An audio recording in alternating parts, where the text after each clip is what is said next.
আমাদের অনুপ্রেরণা যদি হয়ে থাকে সেটি হচ্ছে বাংলাদেশের জনগণ হচ্ছে আমাদের অনুপ্রেরণা।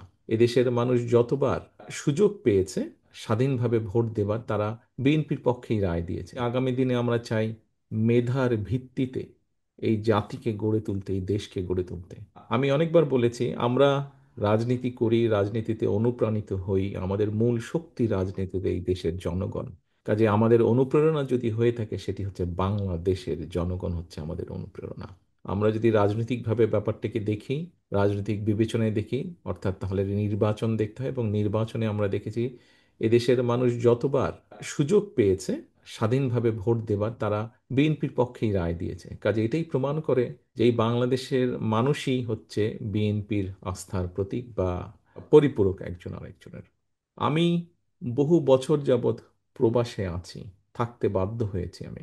আমাদের দলের সহ বহু মানুষ বিভিন্নভাবে, বিগত 17 বছর তো অবশ্যই, গত বছর জুলাই মাসে তো অবশ্যই অবশ্যই, এবং তারও আগে বিভিন্ন সময়ে মানুষের অধিকার প্রতিষ্ঠা করার জন্য বহু আন্দোলন হয়েছে দেশে, বহু সংগ্রাম হয়েছে, বহু নির্যাতন হয়েছে, বহু মানুষ শহীদ হয়েছে, অনেক হয়েছে। ইনাফ। আসুন আমরা সকলে একটা জায়গায় আসি, মতভেদ ভেদাভেদ কমিয়ে নিয়ে আসি। আমরা আমরা কথা বলি।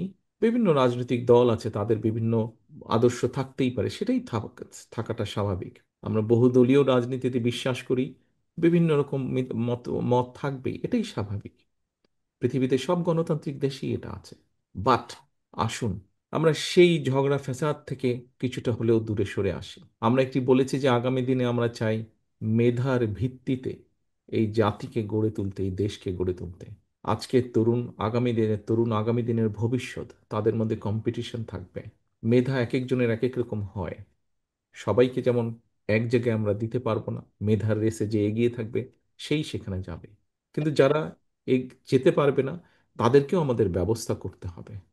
আমরা সে লক্ষ্যেই আগামী দিনে বাংলাদেশের লক্ষ কোটি তরুণ যারা আছে, নারী পুরুষ প্রত্যেকে যাতে মিনিমাম ভাবে বেঁচে থাকার যুদ্ধে টিকে থাকতে পারে, সেইভাবে আমরা পরিকল্পনাগুলো গ্রহণ করছি। দেশের জনগণ যাদেরকে সুযোগ দিবে, তারা যেন একটু একটু করে সেই পরিকল্পনাগুলো বাস্তবায়িত করতে পারে। এই হোক আমাদের আগামী দিনের রাজনীতি।